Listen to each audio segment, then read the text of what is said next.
Bapak hadirin wakullah, ini adalah kajian lanjutan kita. Dulu kita sudah mengawali yang pertama di kajian parenting, cara Nabi mendidik anak atau metode Nabi mendidik anak. Yang di pertemuan pertama dulu sudah disampaikan bahwa anak itu ibaratnya adalah mutiara. Mutiara yang masih kosong, mutiara yang belum dibentuk. Maka mau seperti apakan anak-anak kita tergantung siapa yang membentuknya. Maka yang akan membentuk pertama kali dan ikut memahat ukiran-ukiran, hiasan-hiasan itu adalah kedua orang tuanya. Apa yang dilakukan oleh orang tua, apa yang menjadi kebiasaan keseharian orang tua, itu akan direkam oleh anaknya. Sehingga ketika anak itu menduplikasi apa yang ada di rumah, kemudian anak itu berjalanlah dalam kehidupannya sesuai dengan apa yang dilihat dan didengar awal ketika di rumah, maka disitulah berarti orang tua sedang melihat proses yang sudah dijalani untuk mendidik anak itu. Kemudian Bapak hadirin rahimakumullah, maka orang tualah yang nanti akan pertama kali ditanya oleh Allah Subhanahu wa taala tentang anaknya, bukan anak tentang orang tuanya. Maka untuk menghadirkan anak kita berikutnya ya, setelah dulu kita sampaikan bahwa orang tua itu yang akan menjadi manusia pertama di rumahnya, al-bait madrasatul ula, bahwa rumah itu adalah sekolah yang pertama bagi anak-anak kita. Sebelum dimasukkan ke PAUD, sebelum dimasukkan ke TK, ke SD, dan tempat-tempat yang lainnya, maka rumah itulah yang akan menjadi sekolah yang pertama bagi anak-anak kita. Seperti apa? Maka tergantung. Nanti prosesi sekolah-sekolah yang akan dijalani anak itulah yang akan membentuk kepribadian anak-anak kita itu. Bapak-bapak hadirin rahimakumullah. Nah, berikutnya untuk bahasan kita pagi ini adalah tentang usaha menikahi wanita solehah. Oh, saya mau udah nikah ya, gitu ya. Apa mau nambah lagi mungkin ya? Mohon maaf nih ada guru saya Ustaz Abu Hamzah gitu. Ya, usaha menikahi wanita yang solehah. Ya kalau buat teman-teman yang masih bujangan, insya Allah relevan gitu ya. Apa kita nggak relevan? Relevan juga. Kenapa? Karena kita juga punya istri yang bisa jadi harus terus kita bimbing, harus kita terus elus-elus sehingga sesuai dengan apa yang diinginkan oleh Allah Subhanahu wa taala dalam proses mendidik anak. Mungkin kita juga sekarang udah tua, udah punya cucu, misalnya Pak Agus ya, udah punya cucu. Toh cucunya juga ada yang perempuan kan ya. Maka mereka juga harus kita kondisikan, harus kita didik. Agar apa? Agar nanti menghasilkan keturunan-keturunan kita, keturunan yang baik-baik. Toh akan menjadi sesuatu yang sangat membahagiakan ketika anak cucu kita adalah anak cucu yang soleh-soleha, sukses di dunia, sukses di akhirat. Tetapi itu bahasa Sundanya, Pak, tidak ujuk-ujuk, tidak tiba-tiba, harus melalui rangkaian proses yang panjang.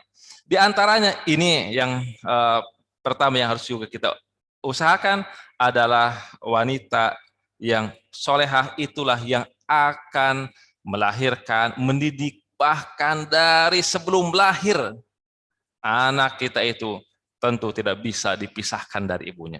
Ada anak yang dipisahkan dari ibunya? Nggak ada kan ya. Kalau bapak bahkan sering berpisah ya.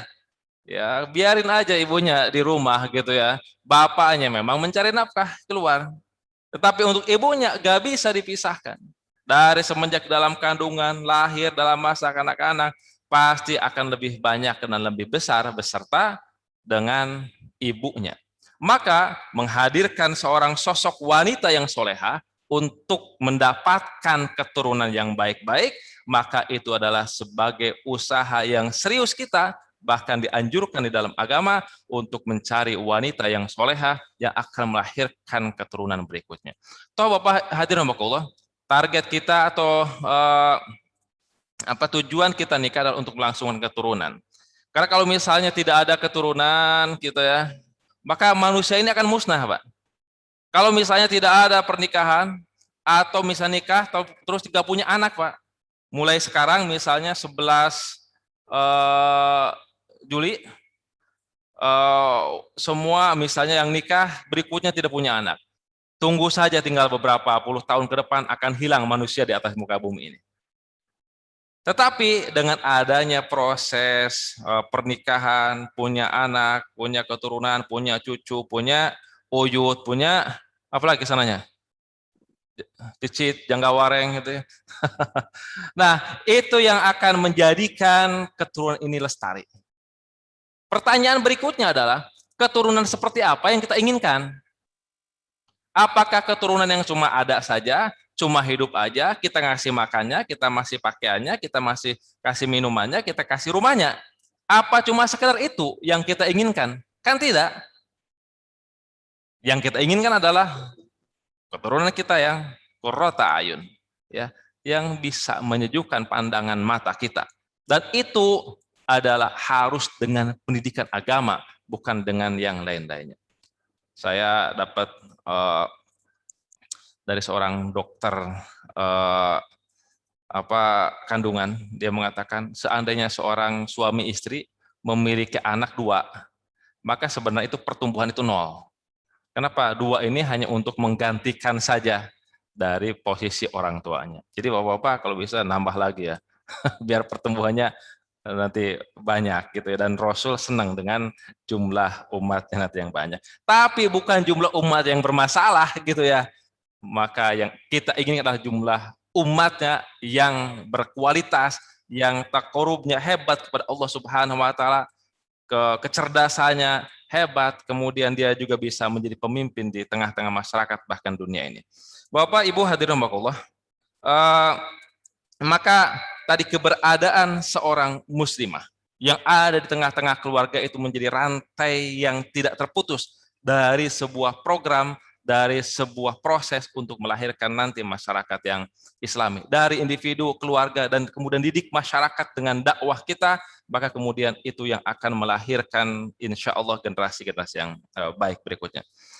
Kemudian Bapak hadirin rahimakumullah, di antara hal-hal yang membantu seorang bapak dalam memberikan pendidikan yang baik kepada anaknya adalah istri yang solehah. Istri yang mengerti tentang hak dan kewajibannya ketika ada di rumah. Istri yang mengerti bagaimana mengkondisikan anaknya. Istri yang paham bagaimana agar anak-anak itu tumbuh besar dalam kasih sayang, tumbuh besar dalam ketakwaan, tumbuh besar dalam kesolehan. Karena tadi Pak Arif misalnya mau pergi, mau tiap hari ya kerja keluar. Pak Agus juga sama, bolak-balik ke Jakarta gitu ke Pak Agus ya, perjalanan pagi, pulang malam. Siapa yang akan mempersamai anak-anak kita, keturunan kita? Tidak ada kecuali istri kita. Maka keberadaan istri yang soleha, istri yang baik, istri yang lembut, yang bisa mengayomi anak-anaknya, bisa mendidik anak-anaknya, karena perlakuan istri terhadap anak-anak itu akan menjadikan karakter, menumbuhkan karakter terhadap anak-anak kita. Terus misalnya anak kita lahir dalam kasih sayang, lahir dalam kelembutan, karena anak kita itu Pak, akalnya belum sempurna. Ketika dia mau sesuatu yang jelas dia minta. Mintanya mungkin juga dengan cara langsung nangis, langsung meronta-ronta, bisa jadi untuk memintanya itu. Kenapa? Akalnya masih belum sempurna. Dulu sudah sampaikan misalnya, anak itu gak ngerti Pak. Bagaimana misalnya orang tua kondisi keuangannya, ada akhir bulan ini, boro-boro buat jajan anak gitu ya, buat makan juga kadang kita ketar-ketir. Misalnya begitu. Tapi bagi anak, datanglah tukang es krim, datanglah tukang apapun juga, belum ditanya minta izin kepada orang tuanya, kan dia langsung manggil, mang, beli ya, gitu ya. Ada apa ini deh? Itu dah dipanggil si tukang dagangnya itu. Ya Allah ya Rabbi, ini keuangan lagi seret-seret begini. Apakah kemudian kita akan marah-marah? Padahal tadi anak belum paham tentang hal itu. Maka seorang orang tua yang bijak tentu dia akan menyampaikan kepada anaknya dengan kelembutan untuk bisa nanti memilih perkara-perkara yang memang sekiranya bisa meringankan orang tuanya. Misalnya kita di situ diajarkan oleh kita anak-anak bagaimana izin, Dek. Nah, ya nanti mah gitu kalau ada tanya dulu ya ke mama, gitu ke ibu, dan seterusnya. Maka Bapak hadirin rahimakumullah, yang pertama, keberadaan seorang istri yang solehah tentu akan sangat meringankan tugas seorang suami yang berat Pak tugasnya. Ku anfusakum wa ahlikum nar. Jagalah diri kalian dan keluarga kalian dari api neraka. Sangat berat. Kalau misalnya cuma sekedar menjaga dari hujan dan angin, banyak orang yang bisa. Rumah banyak ditawarkan. Tempat tinggal, kontrak-kontrak juga banyak yang kemudian bisa, insya Allah. Ya, jagalah diri kalian dan keluarga kalian dari terpaan angin dan terik matahari misalnya. Banyak yang bisa. Susah-susah ya seperti dulu Bang Haji gitu ya. Gitu. Punya ada lah naungan gitu ya. Ada saja. Tetapi ini ku anfusakum wa ahlikum naro, ini adalah perkara yang surganya belum kelihatan, neraka juga belum kelihatan sama kita. Maka yang harus dilakukan adalah bimbingan-bimbingan ini yang dengan itu akan terselamatkan putra-putri anak keturunan kita itu. Siapa yang akan paling depan? Istri, Pak. Ya, tentu dengan suami. Tetapi peran istri tentu akan lebih besar. Karena bagaimanapun juga anak itu, Pak, dengan ibunya, itu paling dekat. Makanya nanti juga ketika sudah besar baru dia bisa memilih. Tapi yang pertama itu pas dengan ibunya. Kemudian berikutnya, ketika kehadiran seorang wanita yang solehah dalam rumah tangga itu, selain tadi yang pertama adalah meringankan beban suami untuk mendidik anaknya, maka yang kedua adalah rumah tangga itu akan menjadi benteng di dalam rumah tangga. Ada apa-apa curhatan ke siapa anak kita itu nanti? Curhatan ke orang tuanya. Curhatan kepada siapa? Kepada ibunya, kepada ayahnya. Ini akan sangat gawat ketika misalnya anak-anak kita mendapatkan sesuatu di luar sana, di luar rumah, di sekolah lah, di tempat yang lain lah, sesuatu yang tidak nyaman, bahkan mungkin merusak akidahnya, dia curhat ke tempat yang lain, yang di situ belum tentu kualitas bisa kita lihat.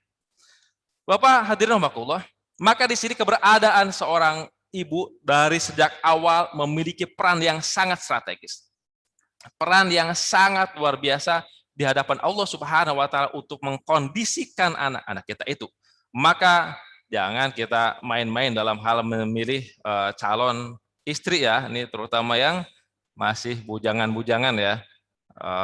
Harus perhatikan, jangan cuma sekedar nanti penampilan fisiknya saja. Penampilan fisik sekali lagi silahkan, ya karena itu juga dianjurkan. Tapi yang paling utama adalah tentang agamanya. Bapak hadirin rahimakumullah.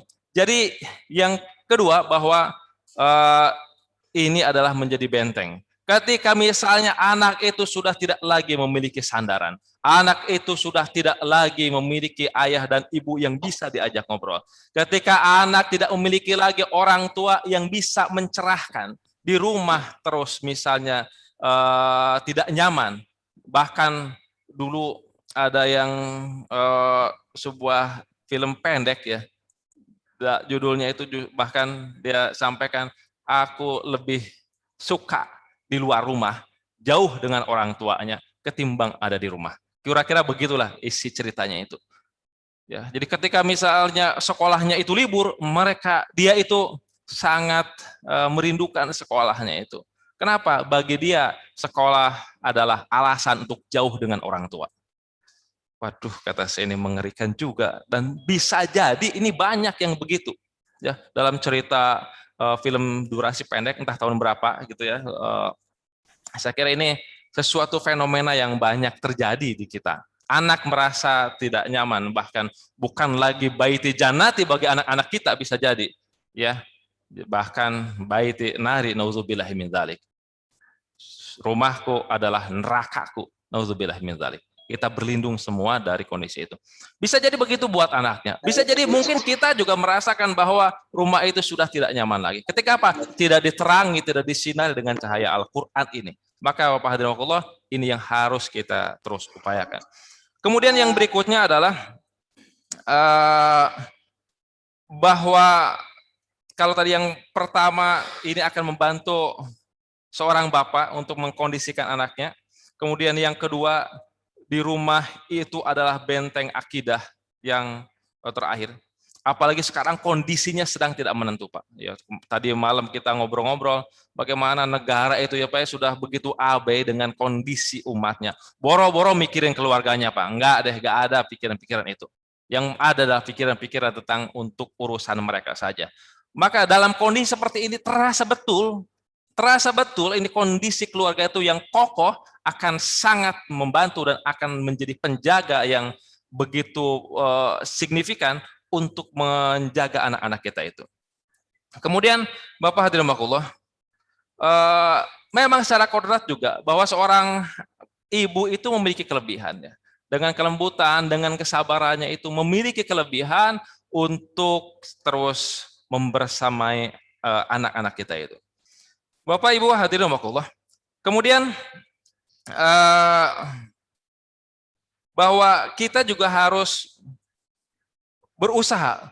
Kalau misalnya kita sekarang sudah menikah, kita sekarang sudah punya istri, kita sekarang sudah punya anak, kita sekarang sudah punya cucu, gitu ya. Maka jangan lupa di sini disampaikan harus ada upaya yang serius untuk mendidik istri, anak, dan keturunan kita. Jadi jangan dibiarkan saja mereka menemukan sesuatu secara sendirian, tapi harus di bawah bimbingan. Karena bisa jadi kita biarkan mereka menemukan sesuatu, ternyata temuan dia tidak sesuai dengan yang kita harapkan. Maka di sini haruslah kita, seorang kepala rumah tangga apalagi ya, punya tidak kita itu visi misi tentang keluarga ini. Jangan-jangan kita nikah saja, nggak ada visi misinya, nggak ada rencana mau seperti apakan anak-anaknya itu. Saya baca misalnya dalam buku yang lain ketika ada seorang ulama, sejak dia mau menikah, dia sodorkan ke calon mertuanya, Pak, saya mau menikahi anak Bapak. Ini rencana saya untuk melahirkan nanti anak keturunan yang melalui anak Bapak itu. Sampai karena mau begini-begini sampai sistem yang akan direncanakan oleh seorang laki-laki tersebut. Kata saya luar biasa gitu ya.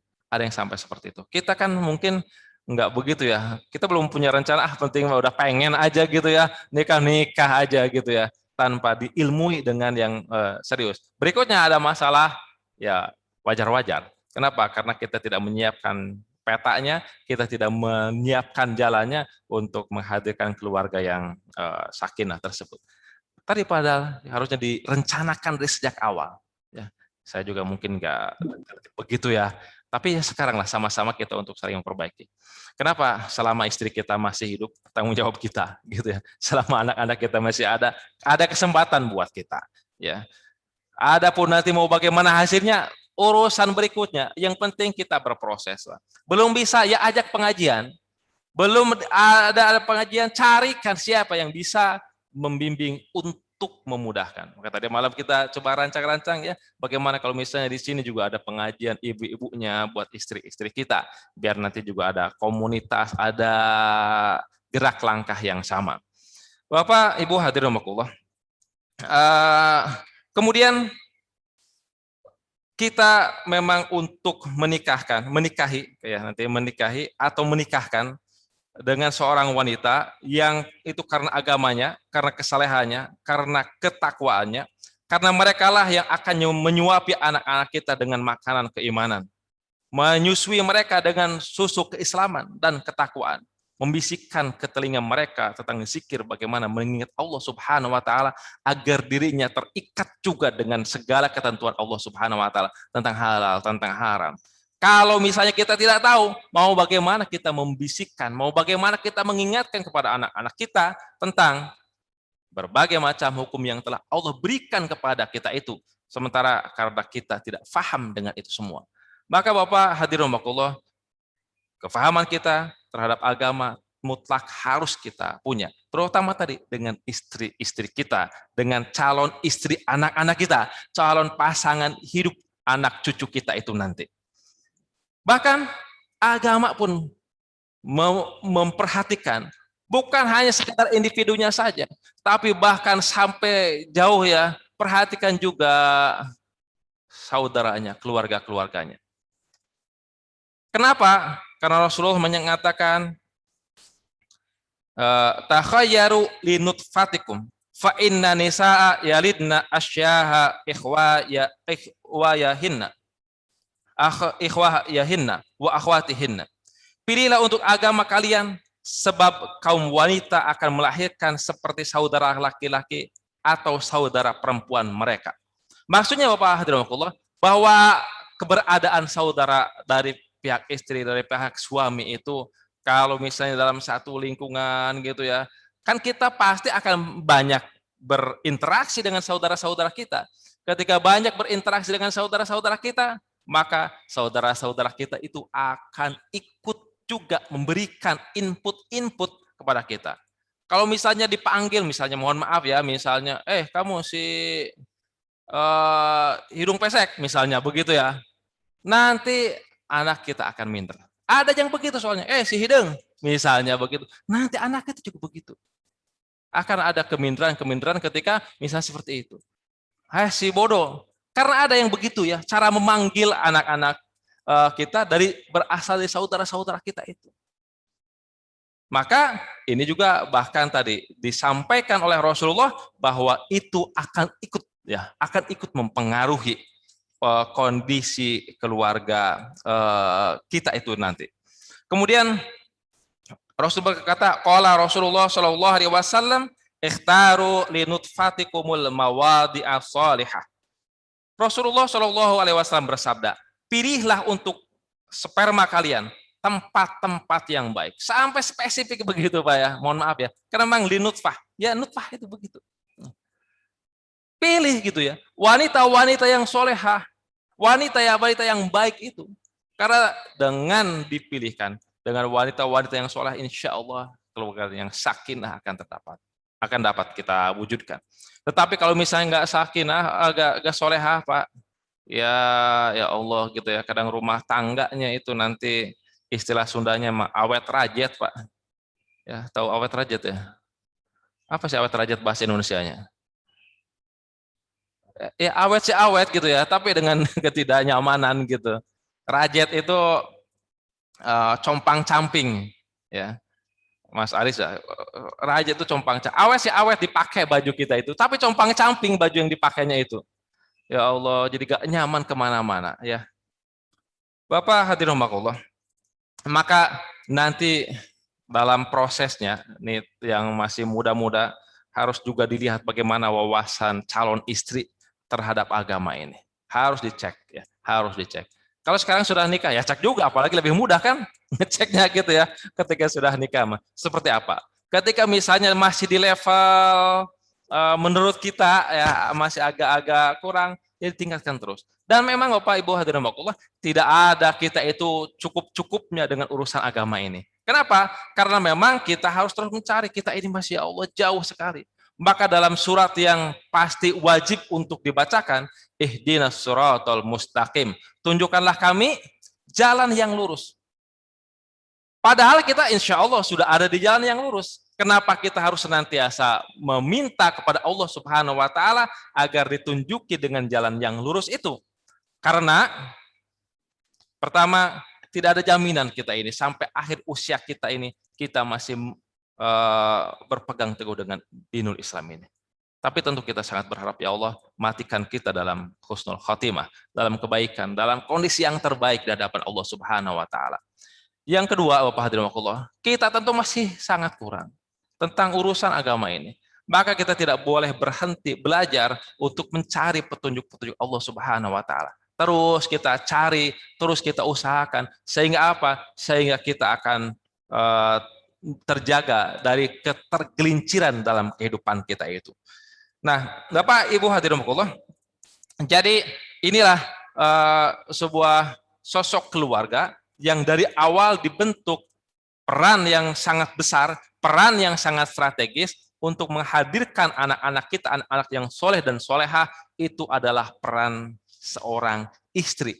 Maka istri memang harus pandai juga berkomunikasi.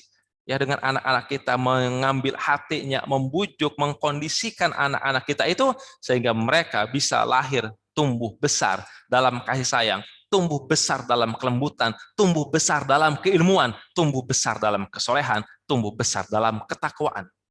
Ya, jadi tidak begitu saja kemudian dibiarkan. Istilah Sundanya diabur, Pak, ya. Enggak gitu ya. Kita cuma nanti pulang, Dek makan, kasih makan, pulang pergi lagi. Mau apa, mau jajan nih uangnya, ada pergi lagi. Urusan yang lain-lainnya tidak pernah serius untuk kita perhatikan. Kenapa? Karena kita gak paham dengan hal itu.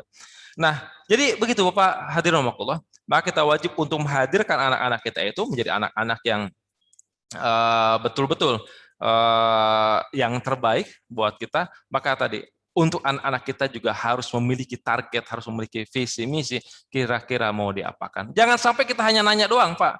Ade mau jadi apa? Jadi pilot. Ade mau jadi apa? Mau jadi dokter gitu ya. Jangan biarkan inspirasi itu datang dari luar. Harusnya datang dari orang tua. Bolehlah mau jadi apapun juga. Silakan cita-cita setinggi langit. Tapi pondasi agama ini harus ditanamkan dengan sekuat-kuatnya. Ya, jadi Bapak hadirin dorong, ayo anak-anak kita untuk ke masjid, istri kita untuk ikut dengan majelis-majelis taklim, dengan pengajian-pengajian, karena itu insya Allah akan mengurangi beban hisab kita nanti di hadapan Allah Subhanahu Wa Taala. Susah Pak kita mau misalnya mau ngadain pengajian rumah, carilah guru ngaji yang kita percaya untuk mengkondisikan, terus didorong gitu ya, karena mudah-mudahan itu bisa meringankan beban kita itu. Kemudian Bapak Ibu hadirin rahimakumullah, bahkan Rasulullah pun sangat spesifik, sangat menyenangi seorang ibu yang lembut, seorang ibu yang kasih sayangnya besar. Sampai-sampai Rasul memberikan arahan kepada kita. Khairun nisa'in raqibnal ibil, salihun nisa'i Quraisy, ahnahu ala waladihi, fi sigorihi wa ar'ahu ala zaujin fi dzati yadihi. Sebaik-baik wanita yang menunggang unta adalah wanita Quraisy yang solehah, paling sayang kepada anak di waktu kecil dan paling taat kepada suami. Jadi itu sampai mendapatkan pujian yang spesifik dari Rasulullah Muhammad SAW tentang kelembutan, tentang ketaatan seorang istri kepada suaminya.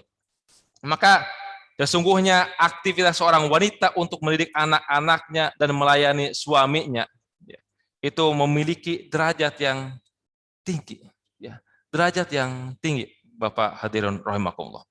Bahkan kalau misalnya kita melihat di antara sejarah besar dari kalangan ulama-ulama yang terdahulu, bagaimana misalnya Imam Bukhari, ya, beliau dibimbing oleh ibunya yang begitu sayang, padahal dari awal ada kekurangan dari satu panca indera dari matanya itu, tapi dengan doa yang begitu serius dan dikabulkan oleh Allah Subhanahu Wa Taala, maka beliau pun menjadi seorang ulama yang begitu besar sampai saat sekarang ini.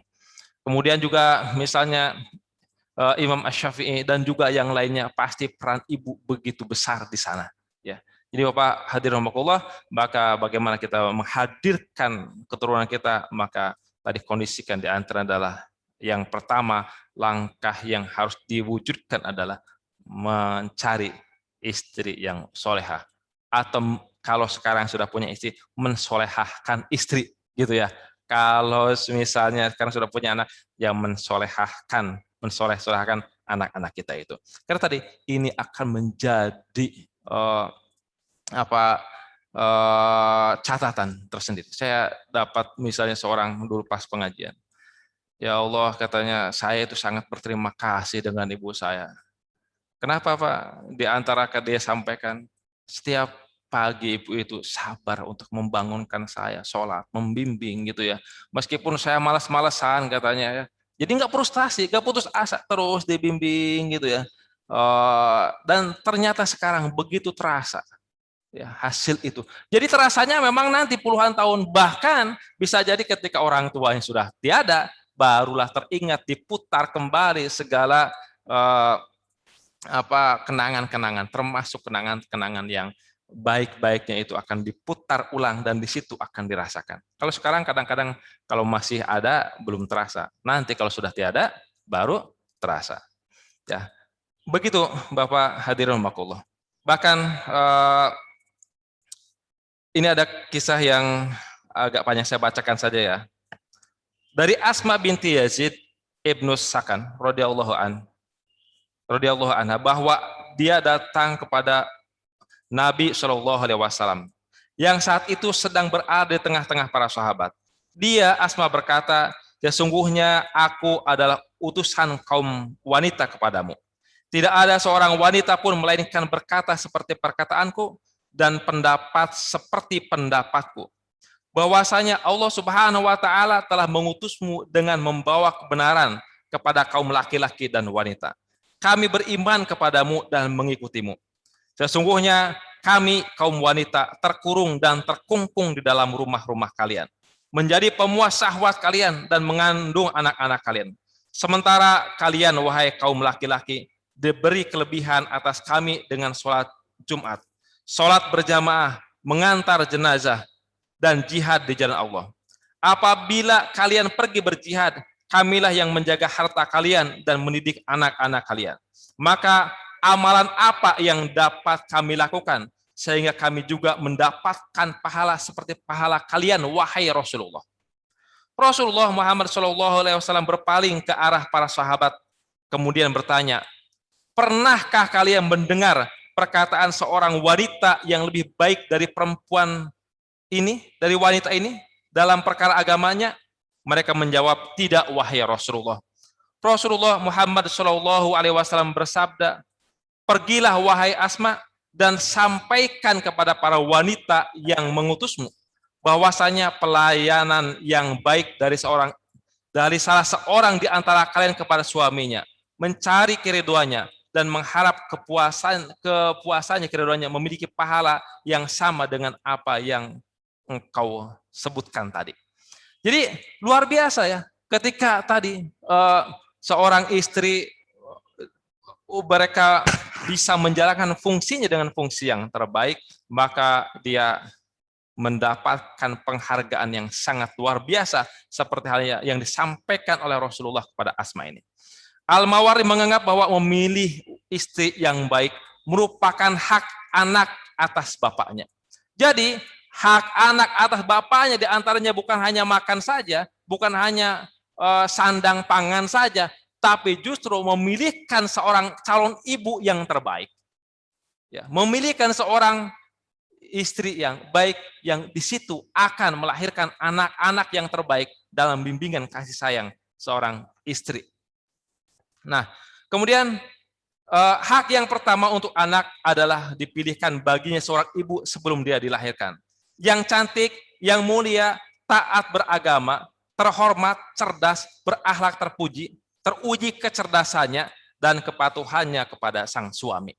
Jadi itu luar biasa Bapak hadirin rahimakumullah, karena tadi pahalanya yang begitu besar, keutamaannya pun yang begitu hebat yang disampaikan oleh Rasulullah Muhammad Shallallahu Alaihi Wasallam. Bapak hadirin rahimakumullah, bahkan seorang wanita yang telah menjadi seorang ibu, salah satu kewajiban kepada suaminya adalah mendidik anak dengan sebaik-baiknya, dengan penuh kesabaran, kelembutan, dan kasih sayang. Kesabaran, kelembutan, dan kasih sayang. Karena memang membutuhkan kesabaran yang sangat luar biasa. Nanti Pak Arif masih satu gitu ya, kecil, masih lucu-lucu. Nanti sudah agak gede mulai deh gitu ya, mulai berubah karakternya, berinteraksi dengan yang lain, terus dengan sekolahnya, dengan segala macamnya. Maka di situ memang berlipat-lipat kesabaran yang harus kita siapkan itu. Harus kita bisa menyiapkan kesabaran yang tanpa batas. Bagaimana tanpa batas itu? Kalau marah berarti sudah sampai batasnya gitu ya. Maka kesabaran tanpa batas yang terus harus kita berikan. Ya, mungkin kita tidak bisa memetik saat sekarang ini. Bahkan Pak, tapi bisa jadi kita bisa merasakan efek dari apa yang kita berikan kepada anak-anak kita itu nanti. Bukan saat ini, tapi mungkin nanti ya, beberapa saat, beberapa tahun, mungkin beberapa puluh tahun, saat anak kita sudah mulai melihat dunia luar, saat mereka mulai berinteraksi, ketika dari dalam begitu kokoh, begitu ketika dari dalam bimbingannya begitu hebat, maka dia akan mengarungi kehidupan dengan kehidupan yang terbaik. Kemudian, Bapak hadirin rahimakumullah, istri juga adalah harta hakiki yang disimpan seorang di dunia dan di akhirat. Jadi luar biasa, Pak. Istri adalah harta yang hakiki yang disimpan di dunia dan di akhirat. Maka tadi istri yang terbaik yang harusnya kita siapkan. Sampai ada hadis yang mengatakan lamma nazalat walladzina yaknizuna dzahaba wal fiddah. Qala kunna ma'an nabi sallallahu alaihi wasallam fi ba'di asfarihi. Faqala ba'du ashabihi unzila fi dhahabi wal fiddah ma unzila. Lau alimna ayyal mali khairun fanattakhidhu. Faqala afdalahu lisanun zakirun wa qalbun syakirun wa zaujatun mu'minatun tu'inuhu ala imanihi. Ketika turun ayat walladzina yaknizuna dzahaba wal fiddah, dan orang-orang yang menyimpan emas dan perak, yaitu surat At-Taubah ayat 34. Kemudian kami sedang bersama Nabi Shallallahu Alaihi Wasallam saat perjalanan beliau.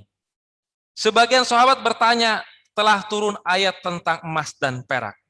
Seandainya kami tahu harta yang lebih baik, tentu akan kami cari. Itu komentar Rasulullah, komentar para sahabat. Seandainya saja ada yang lebih baik dari emas dan perak, itu ya Rasulullah, akan kami cari harta itu. Kenapa? Siapa yang tidak tertarik dengan emas dan perak? Kenapa ya? Apalagi dulu emas dan perak itu jadi itu Pak, jadi alat tukar, jadi uang ya. Kalau sekarang kan kertas, kalau dulu emas dan perak. Kalau ada yang lebih baik kata sahabat, akan kami cari ya Rasulullah. Beliau menjawab, harta yang lebih baik darinya adalah lidah yang selalu berzikir. Ya, lidah yang selalu berzikir, selalu mengingat Allah Subhanahu wa taala, ya. Ya berzikir secara lisan kita ingat, tapi juga dalam perbuatan kita tentang halal dan haram, itu juga berarti kita sedang mengingat Allah Subhanahu wa taala. Kemudian hati yang selalu bersyukur.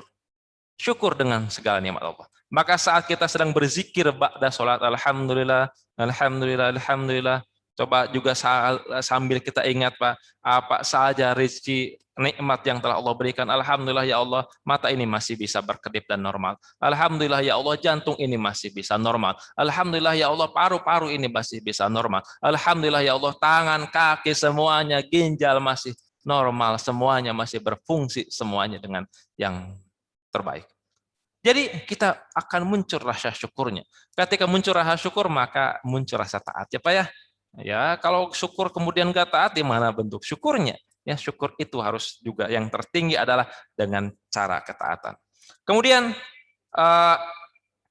tadi yang terbaik dari harta zabal fiddah tadi, emas dan perak itu tadi yang pertama lidah yang selalu berzikir, kemudian hati yang selalu bersyukur, kemudian istri yang ketiga yang solehah yang selalu membantu melaksanakan keimanannya.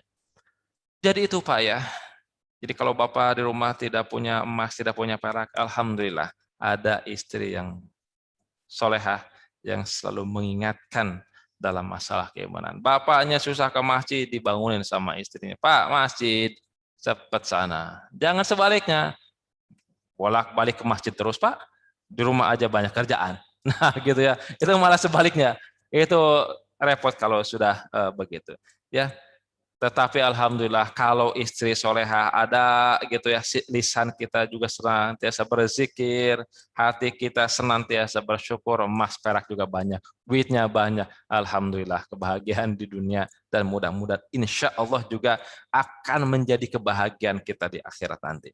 Nah Bapak hadirin Allah, itu kira-kira ya menjadi posisi penting seorang istri dalam menyiapkan anak-anak kita itu sangat luar biasa, memiliki peran yang sangat strategis. Maka dari awal dicanangkan ini sebagai langkah pertama tangga pertama untuk menghasilkan anak-anak yang soleh dan solehah. Kalau misalnya istrinya sudah nilai agamanya kurang, ya, maka boro-boro melahirkan anak yang soleh dan solehah, kita juga akan sibuk dengan istri kita itu, mengkondisikan, mendidiknya seperti apa, ini akan sangat susah gitu ya. Kadang-kadang kita ngomong ke orang lain lebih gampang, Pak. Kalau nanti ngomong dengan orang yang dekat, kadang-kadang lebih susah. Ya, coba kita ngomong dengan orang lain mah gampang, dengan ntar dulu deh, banyak pertimbangan kadang-kadang ya, itu yang akan terjadi. Nah, mudah-mudahan ada manfaatnya. Kalau ada yang mau disampaikan, baik di sini ataupun juga di Zoom, saya persilahkan. Misalnya kalau ini disampaikan melalui kolom chatting, silahkan. Kalau ada barangkali. Sudah jam 6, jam 15 menit untuk tanya jawab kalau ada. Silahkan Bapak-Bapak yang ada di sini. Atau mau menambahkan juga, silahkan. Nggak masalah. Apa enggak? Oh, silahkan. Dari siapa? Silakan Pak Daryono. Assalamualaikum warahmatullahi wabarakatuh. Waalaikumsalam warahmatullahi wabarakatuh. Mau nanya, Seth, sampai mana batasan kita mengondisikan anak untuk supaya menjadi supaya menjadi taat gitu ya? Apa sampai balik? Apa ketika dia sudah berumah tangga sekalipun? Apa sampai kapan gitu? Kadang kan kita sebagai orang tua tuh kadang ada merasa capek juga gitu kadang, untuk apalagi yang udah remaja, untuk masalah sholat aja kadang harus dioprak-oprak terus gitu ya. Nah, mungkin begitu Ustaz, sampai kapan nih batasan kita sebagai orang tua? Itu aja mungkin Ustaz. Assalamualaikum warahmatullahi wabarakatuh. Waalaikumsalam warahmatullahi wabarakatuh. Pertanyaan Pak dari Zoom tadi dari Pak Daryono. Jadi sampai batas mana kita mengkondisikan anak istri kita agar menjadi anak istri yang baik-baik, yang soleh dan solehah? Ada batasnya Pak? Batasnya Pak, sampai malaikatul maut datang kepada kita. Ya. Jadi Pak, itu tugas kita terus. Hanya tentu nanti tekniknya yang beda-beda, caranya yang berbeda-beda. Kalau anak gitu ya, anak masih kecil, ya dikondisikan dari dalam, ketika dalam perut dibacakan ayat-ayat, surat-surat gitu ya, sehingga dari awal sudah dapat input-input yang baik. Ketika anak kita sudah lahir gitu ya, kita didik, kita kondisikan dengan kelembutan. Ketika dia belajar misalnya ke WC, belajar untuk sikat gigi gitu kan Pak ya, itu membutuhkan kesabaran luar biasa ya. Nanti nih yang muda-muda, bagaimana rasanya gitu ya, mengkondisikan anak kita untuk sekedar untuk bisa gosok gigi saja, itu luar biasa Pak. Ya. Mungkin ada juga yang diberikan kemudian, tapi ada juga yang begitu susah untuk membangunkan pagi-pagi sehingga menjadi habit, itu kerjaan orang tua itu. Nah, kalau misalnya sudah dari kecil dibangunkan pagi begitu mudah, kalau saya sih Pak suka nonton Upin Ipin ya. Kalau saya dulu suka nonton Upin Ipin, bareng sama anaknya ya. Anaknya nonton, kita mendampingi gitu ya. Enggak, karena kadang ada nilai. Ada yang bagus misalnya Pak, bagaimana cara membangunkan. Ketika Upin Ipin itu mau bangun di makan sahur, kan dibangunkan sama siapa? Sama Kak Ros kan? Bangun, bangun mau sholat, mau sahur. Susah bangun. Apa? Kak Ros ini. Kak Ros katakan, gimana bahasa itunya? Awak simbahnya anakku, dibanjur gerak gitu ya, kalau bahasa kitanya. Tapi datanglah opahnya, masih sana gitu ya. Bagaimana opahnya? Dipeluk, diangkat, ayo bangun, gitu ya. Kelembutan, gitu ya, luar biasa. Ada nilai yang bagus kalau saya lihat. Satu, ya itu nggak tepat. Tapi si opahnya ini dengan sangat lembut, mengkondisikan cucunya ini dengan begitu baik. Begitulah memang anak-anak itu, Pak. Jangan dimarahin. Sendal gitu ya, jatuh mungkin dari motor, dimarahin lah sama ayah ibunya. Jangan, kenapa? Karena dia ngantuk, dia tidur, biarkan saja. Sendal mah bisa dicari lagi, Pak. Ya, Tapi ketika hati anak sudah terluka, itu yang susah itu ya. Ya wajar salah-salah dikit. Jangan sampai misalnya dulu ada yang curhatan.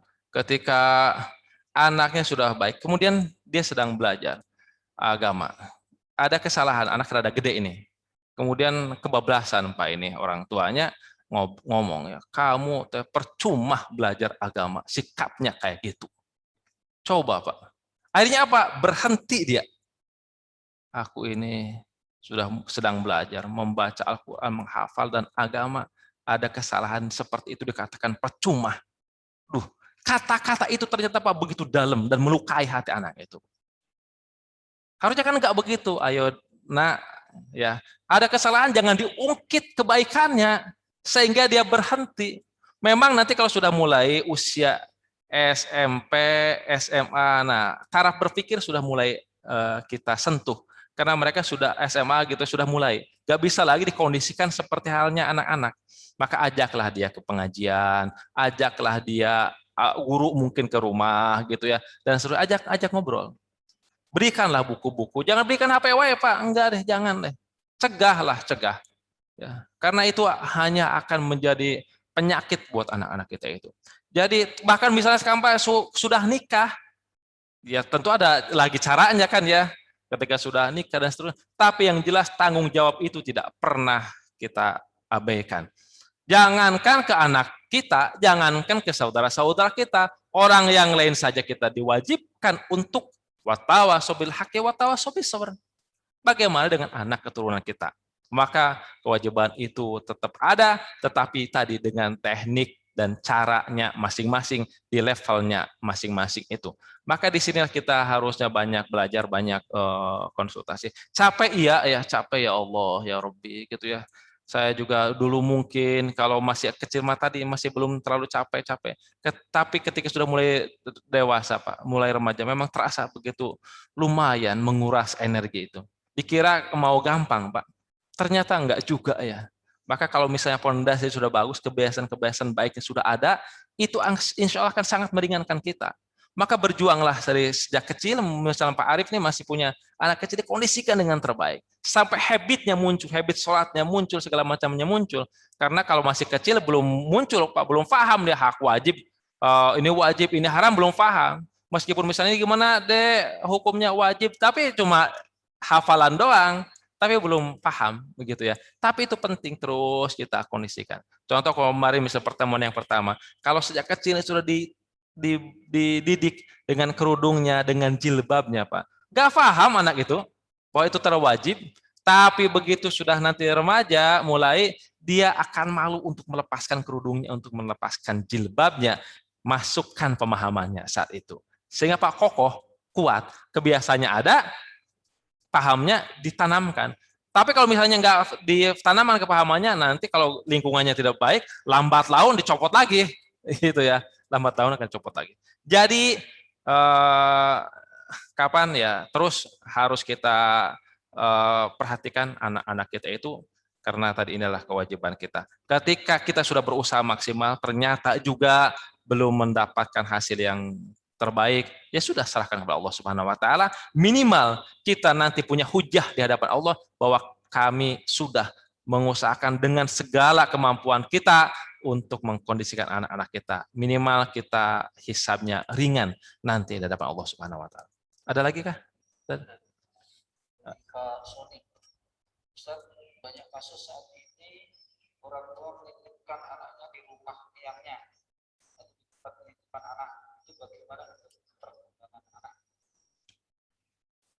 Iya, ketika kita dititipkan karena orang tuanya sibuk, misalnya dua-duanya, maka siap-siap saja.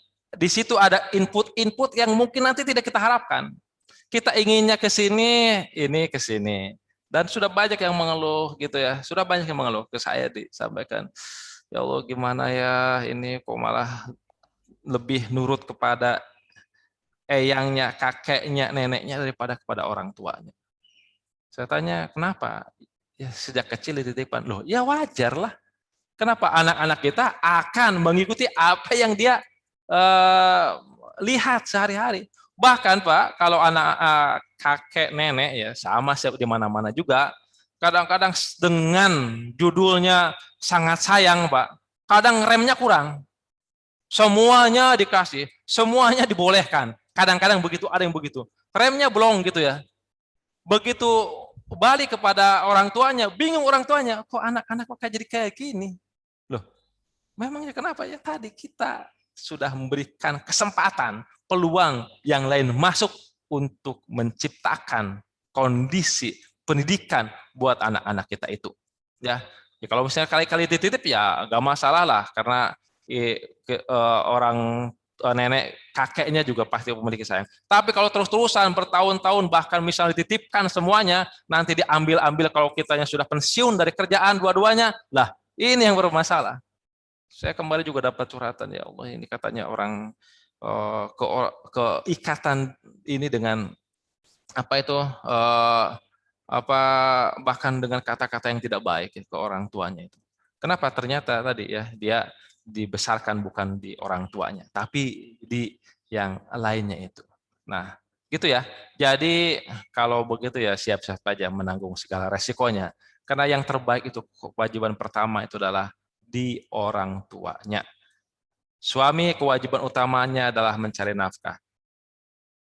Istri dalam lingkup keluarga ya, istri kewajiban utamanya adalah warabbatul bait, sebagai ibu dan sebagai pengatur rumah tangga. Anak sudah dititipkan oleh Allah Subhanahu wa taala terus disia-siakan. Loh, gimana? Nanti Allah Subhanahu wa taala akan meminta pertanggungjawaban itu semua. Jadi, Bapak, Ibu hadirin yang ada di ruang Zoom yang hadir, maka itu yang harus kita perhatikan ya, jangan sampai. Memang susah juga Pak dalam kondisi sekarang, Pak. Dunia kerja kadang kesempatan kerja buat perempuan kadang lebih mudah dibandingkan dengan bapak-bapak. Tetapi ya itulah tantangan dan kesabaran kita yang harus kita siapkan. Mudah-mudahan jadi amal yang terbaik di hadapan Allah Subhanahu wa taala. Mungkin tuh Ustaz, ada lagi? Ustaz, bagaimana mendidik anak perempuan? Iya. Memang kita punya anak perempuan, bahkan dikatakan oleh Rasulullah, barang siapa memiliki anak perempuan 2, 3 gitu ya, dan dididik dia dengan akhlak dan Islam yang baik, maka itu akan menjadi pengantar ke surga nanti. Memang saya juga punya anak perempuan, punya anak laki-laki. Ada juga memang karakter yang berbeda dari keduanya. Untuk anak perempuan memang kalau kita bisa kondisikan dari awal, insya Allah dia lebih lembut, Pak. Ya, lebih lembut. Kalau kita bisa kondisikan dari awal, lebih nurut gitu ya untuk pakaian, untuk segala macam. Tapi memang dididik dengan kelembutan, Pak. Dididik dengan kelembutan. Karena ketika misalnya kita sering menyampaikan kata-kata yang kasar segala macam, itu akan nempel, betul-betul nempel yang begitu-begitu itu. Maka itu Pak, harus betul-betul kita kondisikan dari sejak kecil agar anak-anak kita itu seperti itu. Jadi untuk anak perempuan memang butuh kelembutan, butuh kedekatan. Gitu ya. Beda lagi dengan anak laki-laki. Banyak main fisik Pak nanti anak laki-laki mah. Udah ada gede ya. Kalau anak perempuan banyaknya diem, curhat, ya ngomong-ngomong gitu. Anak laki-laki kadang kalau nggak setuju Pak, wah itu main tangan kakinya itu ya. Kadang-kadang begitu. Maka bagaimana dengan anak perempuan dari sejak kecil tetap sama saja dikondisikan. Coba nanti ada ketika sudah mulai beranjak, sama-sama saja Pak dikondisikan dengan ketika pola pikirnya sudah matang, sudah mulai terbuka, ya harus juga diajak berpikir. Hanya memang kadang-kadang anak perempuan lebih cepat, kadang-kadang ya lebih cepat itu bisa diajak berpikirnya. Kalau anak laki-laki kadang-kadang rada-rada kadang-kadang ya yang saya amati, tapi tidak semuanya. Jadi intinya sama Pak, kita kondisikan hanya tadi untuk perempuan, karena memang kalau perempuan akan diibaratkan seperti dari tulang rusuk laki-laki ya. Terlalu keras dia akan patah, terlalu lembut juga susah, bengkok terus gitu ya. Kalau sudah jadi mendarah daging, kebiasaan itu susah Pak. Kalau istilah Sundanya mah sudah apa ya, mendarah daging itu istilah Sunda yang enaknya itu. Itulah kalau sudah mendarah daging itu yang susah. Semuanya juga susah. Ya, maka dari awal sekali lagi biar kita tanamkan semuanya. Ya, memang ada spesifik dengan perempuan sedikit ya tadi bahwa lebih lembut dan tadi diibaratkan dengan tulang rusuk, yang itu berarti kita harus lebih berhati-hati. Tapi sekali lagi dari sejak awal kita kondisikan dengan yang terbaik, insya Allah akan menemukan jalannya. Sudah? Ya, boleh Pak. Dulu budaya Arab itu kan kalau di zaman Rasulullah ya, waktu masih kecil selalu dititipkan untuk ibu susu. Ya. Termasuk Rasulullah sendiri itu dititipkan kan sama ibunya kan. Nah itu bagaimana?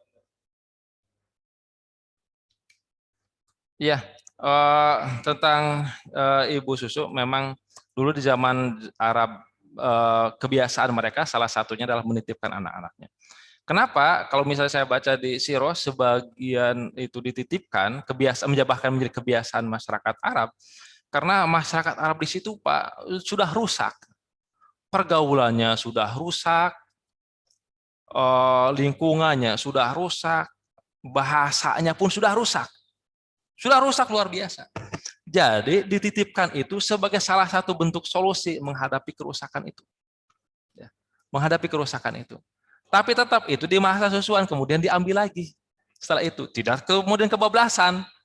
Kalau kita kan kebablasan, keenakan, kita bisa sana sini gitu ya, merasa bebas karena tidak ada anak di rumah. Itu yang enggak. Sampai di masa susuan saja. Selesai diambil lagi. Ya, masa susuan berapa? 2 tahun. Ya, paling ya lebih dikit ada, karena memang tadi Rasul sampai usia berapa tahun ya, lebih dari 2 tahun, 4 tahun atau 5 tahun. Kenapa? Karena di situ memang untuk melatih bahasa, dan itu sebagai solusi untuk oleh masyarakat Arab saat itu untuk menghindari anak-anaknya terkontaminasi, teracuni dengan lingkungan yang buruk. Ya, kalau misalnya saya juga pernah Pak mendapatkan seorang dari ngobrol-ngobrol, ya Pak, di lingkungan saya itu rusak banget. Orang mengenal, kata dia, lingkungan saya itu adalah lingkungannya para apa itu, mohon maaf ya, para pencuri, para rampok. Dia di daerah seberang sana. Bahkan kata dia di depan rumah saya itu udah jadi tempat penampungan, ada cuci motor segala macam, dah. Jangan cari kemana-mana, di situ. Anak-anaknya udah rusak dari sejak kecil itu. Apa yang dilakukan? Saya pindah ke sini. Dulu saya ketemu di daerah Ciwangi sana. Ini bagi saya ini bentuk untuk menghindari lingkungan yang begitu rusak di tempat saya itu dulu. Jadi begitu Pak. Kalau memang begitu rusak dan susah gak ada, ya kitanya pindah Pak. Gitu ya. Saya juga dapat curhatan dari seorang yang dia di luar negeri Pak. Dulu di sana. Dia pinter orangnya, tapi anaknya lahir di sana. Dia bahkan kalau mau berkarir di sana juga punya kesempatan karir yang bagus. Tapi dia katakan saya tidak mau. Karena di sini terlalu bebas luar biasa, pergaulan muda-mudinya mengerikan. Ya, uang ya tidak seberapa lah dibandingkan dengan kerusakan anak itu. Maka dia pun pergi pulang lagi ke tanah airnya dan ada di sini. Ya, begitu ya Pak ya. Jadi memang dulu sebagai solusi. Sekarang kita ya, ketika misal mungkin nanti suatu masa kita titipkan anak kita ke pondok pesantren, ke mana-mana, itu sebagai bentuk solusi. Tapi Pak, kontrol kita tetap ada, komunikasi harus tetap ada, karena kewajiban yang utama tetap ada orang tua. Jangan di loss, diberikan semuanya, jangan di loss begitu. Ya, karena kewajiban kita tetap ada. Baik, itu yang bisa disampaikan karena waktu sudah lewat. Terima kasih. Mudah-mudahan sudah? Oh gitu. Terakhir mohon maaf. Singkat-singkat aja. Kalau untuk anak yang sudah berkeluarga, apakah kita orang tua masih harus mendidik atau mengontrolnya? Iya, kalau sudah berkeluarga kita ajak berkomunikasi mereka itu, ya. Meskipun ya itu sudah taklifnya ada di mereka kan, sudah akalnya sudah sempurna segala macam gitu ya, yang dia harus sudah sudah mapan harusnya mah ya. Tapi kadang-kadang tidak begitu juga, karena tadi kita mungkin ada kelalaian saat kita dulu mengkondisikan anak-anak kita itu. Jadi tidak berarti kita untuk terus mengingatkan ke buah hati kita, Pak. Meskipun sudah dewasa, meskipun sudah tua, tetap mereka tuh anak kita, anak kita. Cuma tadi tekniknya yang berbeda tentu, tidak seperti halnya kita ke anak-anak. Oh, ditunjuk sana, tunjuk di sini, yang kan nggak begitu. Tapi diajak ngobrol, ajak mungkin ada acara pertemuan keluarga, disitulah kita mengajak ngobrol, karena bisa jadi dia pun lalai lagi dalam mengurusi anak berikutnya, ya berarti cucunya itu, dan yang lain sebagainya. Jadi tetap mudah-mudahan itu akan menjadi amal soleh bagi kita. Jadi jangan sampai dilepaskan cuma tadi sisi tekniknya, caranya yang berbeda-beda. Apalagi sudah jauh ya, dengan telepon, dengan apa, mungkin tidak bisa seintensif dulu karena dia juga sudah punya berbagai macam urusan. Tapi kewajiban kita, jangankan tadi kepada keluarga, kepada orang lain pun kita punya kewajiban kok untuk berdakwah, gitu ya. Yang tidak punya ikatan nasab sekalipun, apalagi ini kepada keluarga, kalau misalnya seperti itu tadi ya harus diperhatikan betul-betul sama kita.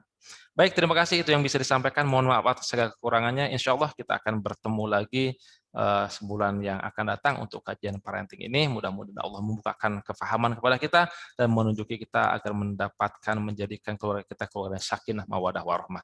Terima kasih. Assalamualaikum warahmatullahi wabarakatuh.